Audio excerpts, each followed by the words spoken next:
안녕하세요.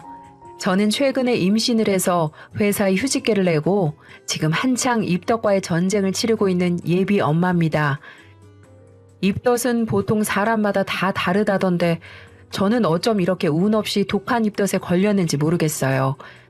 안정기로 접어든 지금도 입덧이 전혀 나아지지 않아서 친정 엄마조차 난 안 그랬는데 넌 어쩜 그러니 하시면서 안타까워하시고 남편도 회사에 반차를 내고 집에 와서 저를 살펴준 적도 여러 번 있습니다. 그래도 지독한 입덧 기간을 견딘 건 주위 도움이 많아서죠. 특히나 도움이 되었던 건 친구들인데요. 대학 동기들이나 고등학교 시절 친구들이 찾아와서 위로도 해주고 또 먼저 결혼해 엄마가 된 친구들은 자기들의 경험을 살려서 음식도 해주고 그랬어요. 그리고 또 한 사람 제게 응원이 되어주고 있는 분이 한 명 있습니다. 제가 언니 하면서 친언니처럼 따르고 있는 사람인데 벌써부터 아기 화장품에 산모 화장품 또 튼살 크림 등을 한 알음씩 사다 안겨주고 제가 먹고 싶다는 건 다 해다가 줍니다. 언니 음식 솜씨가 기가 막히거든요. 입덧을 시작하자마자 얼마나 생각났는지 모릅니다. 생각난다고 하니까 다음날 바로 만들어서 가져다 주었고요. 저를 너무나도 사랑해주는 이 언니는 바로 제 전 새언니입니다. 네, 바로 제 친오빠의 전 아내 되는 사람이죠. 친구들한테도 네, 전 새언니야 라고 하면 다들 토끼 눈을 뜨면서 뭐라고? 내가 잘못 들은 거 아니지? 하며 되묻고는 세상에 할리우드다 할리우드야 라면서 감탄을 합니다.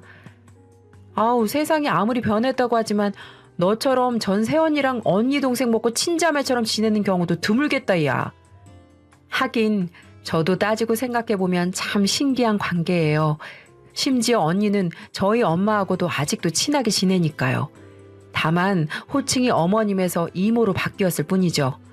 언니가 이혼한 후에 엄마가 이제 어머님 아니니까 어머님이라고 안 해도 돼 라고 하셨는데 언니가 그럼 이모라고 부르죠 뭐? 하고 시원시원하게 호칭을 바꿔버렸습니다. 저희 아빠한테도 아직도 아버지 그렇게 부르고요. 이런 기가 막히고 어떻게 보면 웃긴 관계가 된 이야기를 해보자면 조금 복잡해요. 사실 지금이야 편하게 웃으면서 잘 지내고 있지만 언니도 저도 엄마도 마음고생이 다들 많았어요. 정말 얼마나 마음고생을 했는지 모릅니다. 그 일을 겪으면서 세상에 정말 짐승만도 못한 인간들이 많구나 하고 느낀 적도 한두 번이 아니었고요. 저희 가족은 아빠, 엄마, 오빠, 그리고 저 이렇게 4명으로 이루어진 가족이에요. 다른 가족들과 다를 것 없는 평범한 가족이었고 부모님은 부유한 분들은 아니지만 맞벌이를 하시면서 열심히 저희를 키우셨어요. 아빠도 엄마도 저와 오빠를 충분히 사랑해 주셨고 표현도 많이 하셨습니다. 이런 이야기를 하는 이유는 저희 부모님께서는 아직도 죄책감을 갖고 계시기 때문이죠. 제가 볼 때는 전혀 두 분의 잘못이 아닌데도 말이죠. 오빠는 원래 평범하게 학교 생활을 잘하는 학생이었어요. 모범생이나 전교 1등 뭐 그런 건 아니지만 공부도 그런 대로 잘하고 문제 일으킨 적도 없는 평범하디 평범한 학생이었죠. 그런 오빠가 엇나가기 시작한 건 고등학교 2학년 올라간 직후부터예요. 학교에서 친구를 잘못 사귀었습니다. 정확히 말하면 오빠하고 아주 친하게 지내던 친구가 있었는데 그 친구가 질 나쁜 친구들과 어울리기 시작하면서 오빠를 끌고 들어간 거죠. 절친한 친구가 잡아 끄니까 오빠가 얼레벌레 어울리기 시작한 게 결국 오빠까지 잡아먹었어요. 학교에서 연락도 많이 오고 엄마가 학교에 가서 선생님도 많이 만나시고 그랬었어요. 그래도 다행히 범죄나 불법적인 일까지 가진 않았지만 오빠는 이미 공부는 손 놔버리고 부모님 말씀에는 하나하나 다 반항하는 전혀 딴 사람이 되어버렸습니다. 엄마가 울면서 타이르고 아빠가 엄하게 혼내도 소용이 없었어요. 오빠는 몇 년 후에 성인이었고 덩치도 커지고 있었으니까요. 저도 그런 오빠가 낯설었고 무서웠습니다. 그러다 보니 오빠랑 점점 대화도 하지 않게 되었고요. 오빠도 저한테 관심이 없었어요. 고등학교 3학년이 되자 학교에서는 강경하게 오빠와 오빠가 어울리는 무리들을 대처했고 결국에 그 무리는 말하자면 해체가 되었습니다. 심한 학생들 중에는 전학을 간 사람도 있었다고 해요. 그리고 그때를 기점으로 오빠와 오빠 절친도 얌전하게 학교 생활을 하게 되었어요. 애초에 둘 다 주체적으로 이끄는 애들은 아니었으니까 금방 얌전해지긴 하더라고요. 그런데 성적은 이미 바닥이고 좋은 대학을 갈 성적이 나올 리가 없죠. 다행히 고등학교 1학년 때 정상적으로 학교 생활했던 기록을 어떻게 잘 포장해서 지방의 한 전문대에 가게 되었어요. 대학 생활을 하는 동안에는 크게 문제 일으킨 것도 없었고 그냥저냥 생활 잘 하는 것 같았죠. 성적이 뛰어나거나 그런 건 아니지만 그래도 학교에서 잘릴 정도는 아니었으니 계속 다닌 거겠죠. 오빠가 졸업하고 나서 저도 대학을 갔습니다. 저는 4년제 대학에 진학했어요. 그리고 1학년 때 선배였던 현재의 남편을 만나서 연애를 하게 되었고요. 부모님은 또 다른 고민이 생기셨습니다. 오빠가 졸업 후에 말 그대로 집에 눌러앉으면서 놀고 먹는 거예요. 오빠는 시력이 아주 나빠서 군대도 가지 못했습니다. 아빠는 신거만 정상이었어도 군대라도 집어넣었을 텐데 라고 하셨어요. 아빠가 졸업했으면 일 구해서 독립해라 라며 강하게 말씀하신 적도 여러 번이었지만 오빠는 네 이렇게 대답만 할 뿐 일을 구할 의향이 전혀 없어 보였어요. 용돈이 필요하면 단기 아르바이트를 몇 번 하는 것도 같았는데 어째 제대로 된 일은 구하지도 않더군요. 너 여기라도 취직해서 일해라. 아빠 최후 통첩이고 여기서 일 안 할 거면 집에서 나가라. 어느 날 아빠가 오빠에게 하신 말씀이었어요. 제가 대학교 4학년이었죠. 아빠는 아빠 대학 선배를 통해 어찌어찌 일자리를 구해오셔서 오빠에게 당장 내일부터 옷 차려입고 출근하라고 하셨어요. 어떻게 보면 아빠의 인맥발로 들어가게 된 회사지만 그렇게 해서라도 아들을 백수로 내버려두기 싫으셨던 아빠 마음도 충분히 이해가 갔어요. 네가 안 구하니 내가 구해왔다. 이러면서 일하라고 강하게 말씀하시는 아빠 때문에 오빠는 결국 아빠 선배 되시는 그분의 사업체에서 일을 하게 되었습니다. 아빠의 눈치가 보여서 그런가 의외로 얌전히 출근 잘하고 한번 일을 시작하니까 착실하게 잘 다니기 시작하더라고요. 저렇게 일하다 보면 언젠가 꼭 더 성실하게 일해서 사람답게 잘 살 거야. 엄마는 오빠를 믿어? 그래도 학창시절에 그렇게 놀았는데? 그래도 엄마한텐 자식이잖아. 엄마는 내 자식이 애초부터 천성이 나쁜 애라고 믿지 않아. 엄마의 말이 그렇게 시원치는 않았지만 저도 당시 졸업을 앞두고 취업 준비로 바빴고 엄마의 희망적인 마음을 깨고 싶지 않아서 오빠 얘기는 거기서 멈추었습니다. 당시 오빠랑은 거의 남이다시피 얘기를 하지 않고 서먹함에 끝을 달리는 사이이기도 했고요. 그래, 일하다 보면 성실하게 사람 되겠지 하면서 그냥 넘어갔었어요. 저는 대학교를 졸업하고 나서 한 기업에 취직했습니다. 남편은 졸업 후에 현역으로 입대해서 복무를 시작했고요. 제가 내가 먼저 열심히 벌어놓을게. 제대하고 오빠 취직하면 결혼하자 라고 했더니 남편이 난 진작에 적금 들어놨어 하더라고요. 그렇게 저희는 결혼을 약속하게 되었죠. 이미 서로 부모님들께도 인사드린 상태였고 저희 부모님도 남편을 좋아하셨어요. 저도 시부모님께 처음 인사드렸을 때부터 좋게 봐주셔서 따로 인사도 드리고 종종 뵈었었고요. 그러던 어느 날이었습니다. 아마 제 기억에 남편 제대하기 정말 몇 주 전이었던 걸로 기억하고 있어요. 아버지, 엄마, 저 결혼하겠습니다. 뭐? 네가 결혼을? 네가 만나는 사람이 있었어? 네, 길게 만나진 않았지만 저랑 잘 맞고 좋은 여자예요. 결혼하겠습니다. 오빠가 난데없이 결혼 선언을 했습니다. 진작에 연애 사실을 밝히고 만나던 저와는 다르게 오빠는 자기 연애사나 만나는 사람에 대해서 아무 말도 하지 않고 있었거든요. 그저 얌전히 회사나 다니면서 일하는 줄 알았던 아들이 갑자기 며느리를 데려오겠다고 하니까 부모님은 당황하셨죠. 아니, 나는 물론 결혼이 나쁜 건 아니지만 당연히 희영이가 먼저 갈 줄 알았는데. 요즘 세상에 뭐 그런 걸 따지냐면 그래도 제가 먼저 가는 게 어르신들 보기에도 더 좋겠죠? 동생보다 오빠가 먼저 가는 게 낫잖아요. 이상한 논리이긴 했지만 아빠는 저놈이 그래도 가정 이루고 하려는 거 보니까 철이 좀 들긴 들었나 보다. 대책 없이 결혼하겠다고 하진 않겠지? 라고 하셨어요.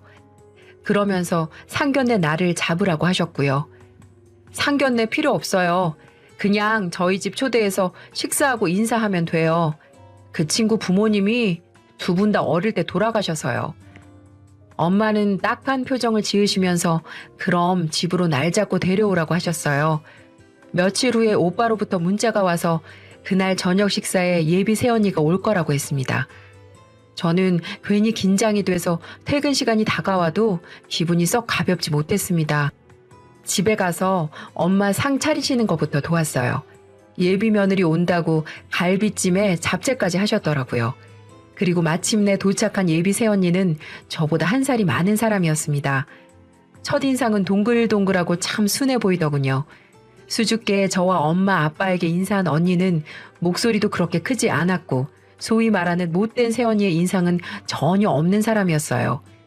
솔직히 속으로 오빠에 비해 너무 아깝다고 생각했죠. 어쩔 수 없는 일이었지만 오빠의 학창시절 때와 엄마 아빠에게 반항하던 모습들, 졸업 후 게으르게 집안에서 과자나 먹던 모습들이 떠올랐거든요. 그래도 가정 이루고 나면 더 열심히 살겠지 이런 생각을 하면서 마음속으로 예비 새언니를 응원했어요. 예비 새언니는 양친을 사고로 잃고 고교 졸업 후 바로 취업을 해서 일하고 있었죠. 오빠와는 오빠네 회사랑 거래처 연결이 되어서 오다 가다 만났다고 합니다. 부모님도 착한 며느리를 데려온 것 같다고 하셨고 결혼을 허락하셨습니다. 아빠는 오빠가 방황하던 시절부터 엄하게 대하시고 혼내기도 하셨지만 그래도 아들이 가정을 꾸린다고 하니까 지원도 넉넉하게 해주시고 신혼집도 보태주셨어요. 결혼식도 예비 새언니의 가정사정상 크게 올리지 않았고 작은 식장에서 조촐하게 올렸어요. 언니와 오빠는 저희 집 근처에서 멀리 안 떨어진 곳에 살림을 차렸고요. 새언니하고는 사실 처음에는 어색했습니다. 아무래도 오빠랑 저의 사이가 서먹하니까요. 언니는 절 보면 예의를 갖춰서 아가씨 아가씨라고 부르고 존대도 했지만 아무래도 만난 지 얼마 안 돼서 어색하더라고요. 더군다나 저는 못된 시누이가 되기는 싫어서 일부러 언니네 집에 간섭하는 것처럼 보인다거나 그런 오해 사기가 싫어서 일부러 거리를 둔 것도 있고요. 그래도 언니는 엄마한테 참 잘하더군요. 사이가 좋은 고부관계였죠. 엄마도 걔 붙잡아서 가정 이루게 한 것만도 고마운 애야 하시면서 일체 시집살이 안 시키려고 하셨는데 언니가 먼저 엄마한테는 어머니 같이 점심 먹어요. 어머니 잘 지내고 계시죠? 어머니 저번에 반찬 너무 맛있었어요. 하면서 문자도 보내고 살갑게 굴었거든요. 얘가 부모님 사랑에 많이 고팠나 보다. 그러니 시애미한테 이렇게 살갑게 굴지. 내가 엄마는 못 대줘도 잘 대해줘야지. 아유 참 말도 이쁘게 해. 시모 복이 아니라 며느리 복도 있는가 보다. 그러다 보니 엄마도 며느리를 예뻐하시고 오빠가 늦게 퇴근하면 종종 집으로 불러서 저녁도 같이 먹었습니다. 아빠도 새언니를 좋아하셨고 저도 그런 식으로 언니랑 얼굴을 보다 보니까 점점 어색하지 않게 인사도 하고 안부도 묻고 하는 사이가 되어갔어요. 오히려 오빠보다도 더 가까워졌죠. 사실 제가 언니와 오빠의 결혼 생활을 다 알지는 못합니다. 말씀드렸다시피 오빠와는 서먹했고 저도 곧 남편이 제대하고 회사에 취직을 했거든요. 이제 제가 시집갈 차례가 된 거죠. 남편이 취직해서 지금까지 일하고 있는 곳은 나름 네임밸류도 있고 신입이라도 초봉이 넉넉했던 곳이었습니다. 저도 남편도 대학 시절 아르바이트부터 모아온 돈이 있고 또 적금도 있어서 남편이 취직함과 동시에 자연스럽게 결혼을 진행하는 걸로 이어졌어요. 그 과정에서 간간히 언니가 이런저런 정보도 알려주고 자잘한 선물도 줘서 언니랑은 더 가까워졌네요.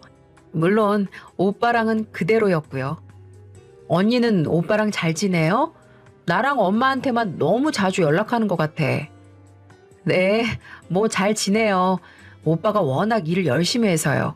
저도 회사 일해서 알잖아요. 얘기 들어보면 잘 지내는 것 같았고, 언니랑은 가까워졌어도 오빠한테 관심이 없어서인지 더 깊게 물어보고 그럴 생각은 들지 않았습니다. 아무튼 그렇게 저도 결혼 준비 잘 마치고 결혼했고, 집에서 독립해서 남편이랑 같이 살게 되었어요. 결혼하고 나서도 저는 더 열심히 일을 했고, 나름대로 신혼부부라고 평일에는 일하고 주말에는 남편이랑 놀고 하느라 집에는 신경을 통 쓰지 못했어요. 부모님께도 간간히 안부 전화나 문자만 드리고 예전처럼 많이 얼굴 뵙지도 못했고 언니랑은 더더욱 보지 못했죠. 그래도 가끔씩 잘 지내냐고 문자는 하고 형식적으로라도 밥 한번 먹자 이런 얘기도 나왔어요. 그러던 어느 날이었습니다. 제가 첫 결혼 기념일을 한 달도 채 남겨두지 않은 시점이어서 그날 뭐 할까 이렇게 행복한 고민을 하면서 지내던 때였어요. 회사에서 일을 하고 있었는데 갑자기 전화가 오더라고요. 여보세요? 네, 혹시 김명숙 씨 보호자 되시나요? 네, 저희 엄마신데요. 지금 김명숙 씨가 교통사고를 당하셔서 응급실에 이송되고 계세요. 저희가 병원 알려드릴 테니까 그쪽으로 오실 수 있으세요? 정말 그 말을 듣고 정신줄을 어떻게 잡았는지 모르겠어요. 넋 놓고 있는 저를 회사 선배 언니가 잡아 흔들면서 정신 차리고 얼른 가보라고 가방을 챙겨주었고 저는 혼이 나가서 가방을 챙겨 회사를 빠져나가 택시를 금방 잡고 병원으로 출발했습니다. 택시 안에서 남편에게 전화해 상황을 얘기하면서 울음을 터뜨렸죠.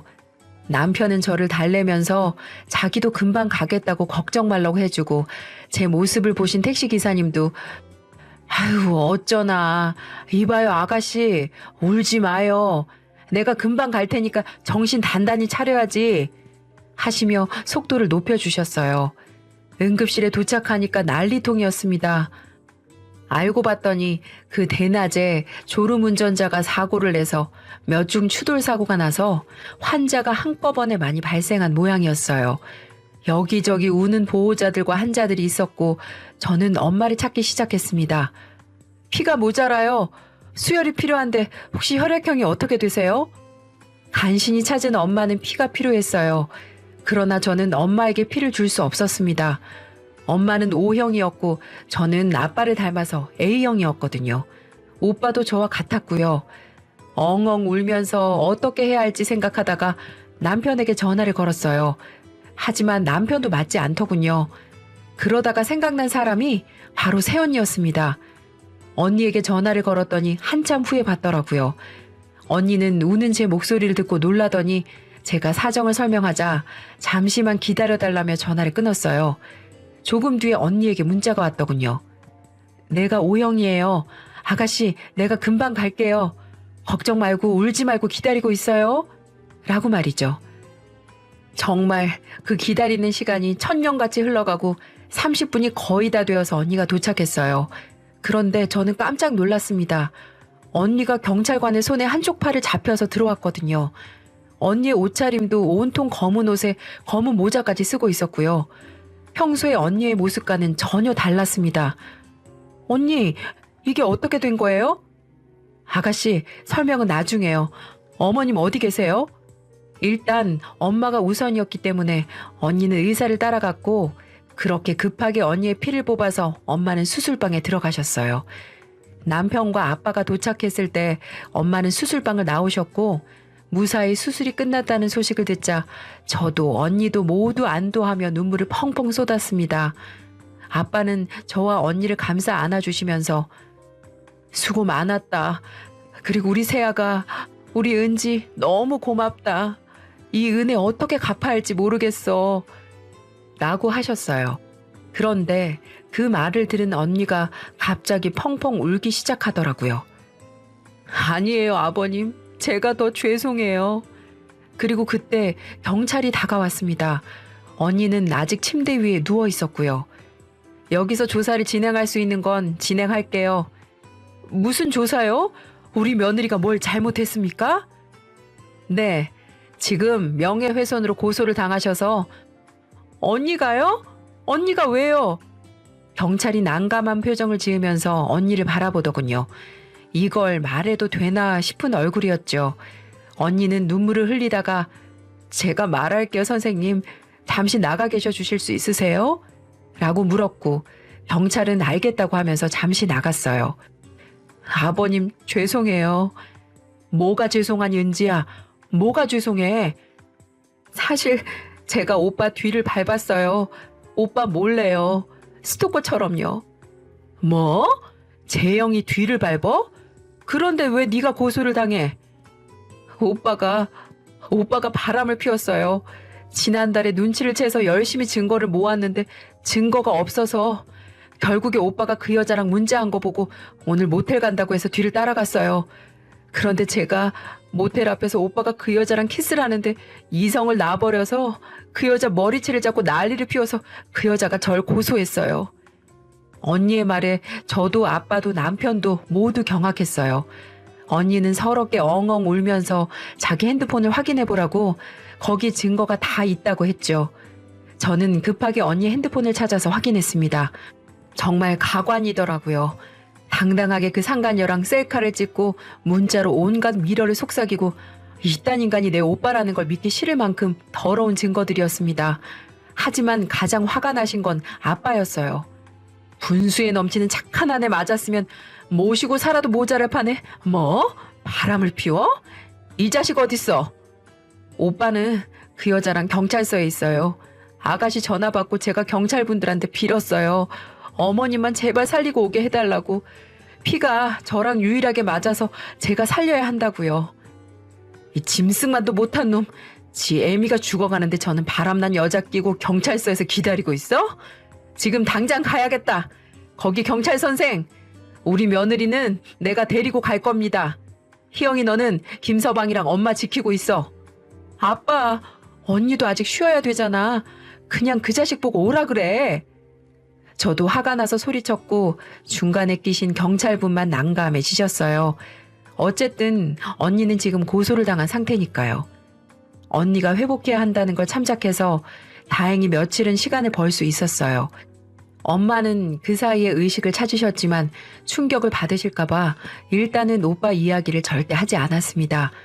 아빠는 그 사이에 아는 지인과 인맥을 총동원해서 유능한 변호사들을 만나고 다니셨고요. 그 중에 아빠가 판단하셨을 때 가장 사람이 괜찮아 보인다는 분을 언니의 이혼소송 변호사로 붙이셨어요. 아빠, 괜찮아? 세상에 아들 이혼소송 거는 아빠는 아빠밖에 없을 거야. 그놈은 내 아들 아니야. 내 자식은 희영이 너 하나야. 참을인자 3번이면 살인도 면한다고 하는데 내가 그놈 학창시절부터 참아왔어. 살인 나는 것보단 이혼이 낫지.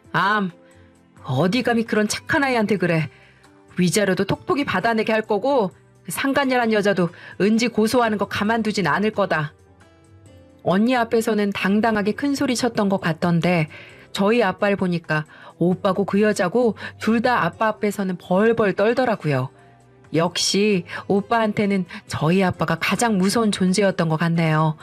어차피 저럴 거면 왜 바람을 피웠는지 한심하기만 했습니다. 저기요, 아저씨. 저는 이 오빠 유부남인 거 모르고 만났어요. 저도 피해자라고요. 모르고 만났으면 유부남인 거 알았을 때 그쪽이 창피한 짓 한 줄 알고 죄송합니다. 이렇게 고개 숙여도 모자랐을 판에 감히 우리 며느리를 고소하려고 해요? 말이 되는 소리를 해야지. 그쪽도 상간녀로 혼인 파탄 책임 소송 걸 거니까 알아서 잘들 변호사 구해나 봐요. 아빠, 아니 아버지, 진짜 잘못했어요. 제가 잠깐 미쳤었나 봐요. 엄마한테는 네 엄마 얘기 꺼내지도 마. 너는 이제 내 아들 아니다. 사람 고쳐 쓰는 거 아니라고들 하지만 그래도 네가 엇나갈 때는 그래 10대니까 그럴 수 있지. 잘 가르치고 내가 내보내지 않고 품는다면 돌아올 거다. 이런 마음으로 참았다만 이젠 아니다. 나한테 자식은 희영이 하나뿐이야. 아빠는 정말 강경하게 나가셨고 물러서지도 않으셨어요. 결국 오빠는 유책 배우자로 언니에게 몇 천만 원의 위자료를 주고 이혼하게 되었고요. 그 상간녀도 소액이지만 돈이 좀 깨졌습니다. 간통죄가 폐지되어서 그렇다고 하네요. 이제 마음 편하게 살아. 너 아직 젊어서 좋은 남자 만날 수 있어. 마음 고생한 거 다 잊고 내가 이렇게 사과할 테니 우리 잊고 살아라. 어머니, 저 어머니 못 잊어요. 엄마 없는 제게 엄마같이 대해주셨는데 어떻게 잊어요? 이혼하던 날 언니가 엄마를 잡고 울면서 말했어요. 그 모습을 보고 언니는 우리 부모님을 정말 친부모님처럼 생각했구나 싶어서 정말 가엾고 눈물이 나더라고요. 어차피 우리한테서 내쳐진 건 은지 너가 아니고 그놈이다. 은지는 오고 싶으면 얼마든지 우리 집 와도 되고 밥도 먹고 딸이면 딸답게 용돈도 달라고 하고 그렇게 해. 저희 아빠의 말씀이에요. 언니는 그 말을 듣고 더 크게 울었습니다. 그리고 정말 아빠 말씀대로 언니는 며느리가 아닌 딸 노릇을 하면서 아직까지도 우리 집과 인연을 이어가고 있어요. 참 이상한 게 오빠가 빠지니까 언니하고도 급속도로 더 친해지게 되더라고요. 이혼한 언니는 후련해 보이고 자유로워 보였습니다. 오빠는 집에서 당연히 쫓겨났죠. 엄마는 그래도 엄마라고 저한테 말해서 오빠 근황 좀 알아보라고 그러시더군요.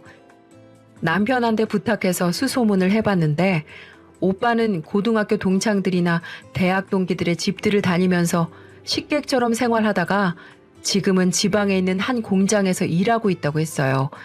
거기 사는 친구가 일자리를 알아봐준 모양이에요.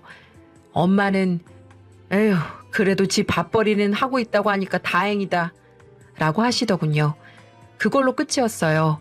엄마도 오빠를 더 이상은 자식이라고 마냥 좋게 보지는 못하실 테니까요. 저도 사실은 아직까지도 오빠에게 화가 풀리지 않았고 용서를 못한 상황입니다. 언니가 살아온 세월을 생각하면 더 그래요. 부모도 없이 혼자 열심히 살았는데 언니에게 또 한 번 상처를 준 거니까요. 그래도 지금은 언니가 우리 가족과 잘 어울리고 행복하게 잘 살고 있으니까 다행이란 생각이 드네요. 태어날 제 아이에게도 멋진 이모가 되어줄 것 같고요. 앞으로 행복하게 열심히 살겠습니다. 사연 들으시는 분들도 행복하시고요. 지금까지 들어주셔서 감사합니다.